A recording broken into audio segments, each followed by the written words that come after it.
way. As he would say, this is nasty work.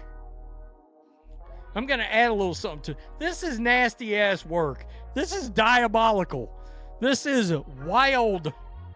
Maybe it's because we're coming fresh off of a nationally televised game in which... That is a bold assessment of the current state of the WNBA, but it reflects a growing frustration among fans who feel the standard of play is being overshadowed by narrative-driven recognition. When we talk about the league's trajectory, the disparity between performance and accolades is becoming impossible to ignore. We are looking at a scenario where because she's won this award, which is pretty baffling. And last year, she beat Angel Wilson. By the way, Asia, another MVP award, another title. Is Angel Reese going to win this award again over Asia Wilson? The core of this controversy lies in the selection criteria for major awards. When a player who is statistically struggling, specifically shooting 33% from the field, is consistently placed in the conversation for top honors over perennial MVP candidates like Asia Wilson, it forces a critical look at the business of the league. Fans are rightfully asking if these nominations are based on basketball merit, or if they serve to artificially stimulate engagement through high-profile, albeit underperforming names. There she is. I can't even do it. I can't even do it. Listed right alongside of... Let me be real. I mean, I'm not the biggest, like, Naomi Osaka fan or but Angel Reese... This isn't just about one player. It's about the credibility of the institutions that bestow these awards. By placing nominees in the same bracket as world-class, high-performing athletes, the organizations involved risk devaluing the recognition itself. We are seeing a divergence where marketability is being prioritized over court production.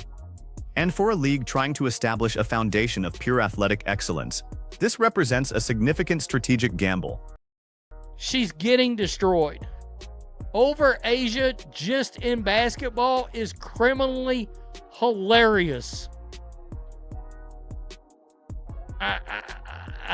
If DEI was a person, this is laughing my ass off. I don't get it. Why? Surely not because of her basketball skills.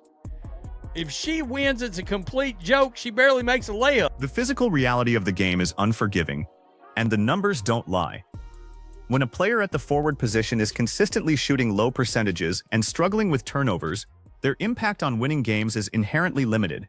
Yet, we are witnessing a systemic push to highlight these players regardless of their on-court efficiency. It creates a jarring disconnect for the viewer, who understands the basic principles of basketball. If you aren't hitting shots or contributing to efficient possessions, you simply shouldn't be the face of league excellence. She's literally the worst shooter in the history of the league, and they still want to give her awards? Seriously, what the F are they smoking? There are way better players than her. I mean, that's a fact. She's taken a spot from somebody else that could be nominated. Nafisia Collier on line one? Anybody? Fuck it. The Fever. Kelsey Mitchell. I mean, what? What are we doing? This leads us to the broader issue of opportunity cost. Every nomination or award given to a player struggling to maintain league average efficiency takes that recognition away from those who are actively elevating the standard of play. We have players like Kelsey Mitchell or other high-performing contributors who are delivering consistent professional results night after night. When the media and awards bodies overlook them in favor of a curated narrative, they are effectively telling the league's most dedicated performers that their hard work is secondary to their brand potential. And has won it. Has won it already. I think I made a video when she won it last year. I don't get it, man. Again, I mean, look, not racist. I'm saying she's taken away the spot from other black women that can play their asses off. I mean, what is happening? Damn, DEI is a hell of a thing. The long-term implications here are significant. If the WNBA continues to lean into these controversial award cycles, they risk alienating the hardcore audience that prioritizes the integrity of the sport. Fans watch for the outcome of the game and the evolution of the talent, not just the marketing campaigns that surround it.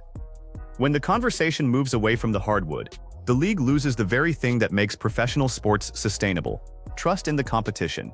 The rise of DEI-focused marketing initiatives has undeniably brought new eyes to the league, but there is a breaking point where the optics begin to cannibalize the product. When an award that should represent the pinnacle of athleticism starts to feel like a participation metric, the competitive fire that drives these athletes to reach their potential is dampened. We need to be able to talk about performance without fear. And we need to be able to look at the stats without feeling like we are being sold a story that doesn't match what we see on the court. Consider the contrast between a player who is fighting for every basket to win titles and a player who is being built up by corporate media machines. The former is a testament to the growth of the WNBA, a league that has spent years working to be taken seriously as a legitimate basketball product. The latter is a remnant of a bygone era where personality was expected to carry the weight of mediocre production. It is a dangerous path, and the league's leadership must decide which legacy they want to build. We have to ask ourselves, are we okay with a league that prioritizes social media metrics over box scores? Because that is exactly what we are seeing unfold right now. The pressure to generate headlines is clearly outweighing the commitment to excellence.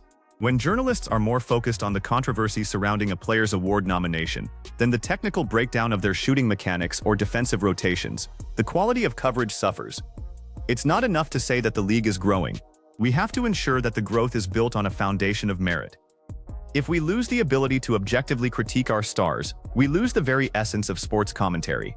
The fans deserve better, the players who are actually performing deserve better, and the game itself deserves to be analyzed for what it is, rather than what a marketing department wants it to be. We are seeing a trend where the backlash is starting to come from within the fan base itself. People who have followed the game for decades are voicing their concerns, and it's time for the league to pay attention. They cannot rely on the buzz of a few polarizing figures forever. At some point, the lack of depth and skill development will become too obvious to ignore, and the fans will go elsewhere to find their professional basketball fix. This isn't an attack on any individual athlete, but a challenge to the systems that put them in these positions. They are playing the game they were given, but we are the ones who consume the narrative. We need to hold the league, the media, and the awards committees accountable. We need to demand that the criteria for these honors be transparent, performance-based, and consistent. So here is the question you need to ask yourself. If you were in charge, would you sacrifice the integrity of your product for a short-term boost in visibility? Because that is the trade-off being made every single day. If you believe that merit should still matter in professional sports, then speak up. Don't be afraid to point out when the narrative doesn't match the reality. What do you think is the ultimate goal here? Is it to create a league that is respected by every basketball fan? Or is it to maintain a specific corporate image that ignores the actual results? I want to know where you stand. Are you going to keep supporting a system that rewards hype over production? Or is it time for a radical shift in how we value these players? Drop your take in the comments below. Subscribe if you want to keep hearing the truth about the WNBA. And let's keep the pressure on.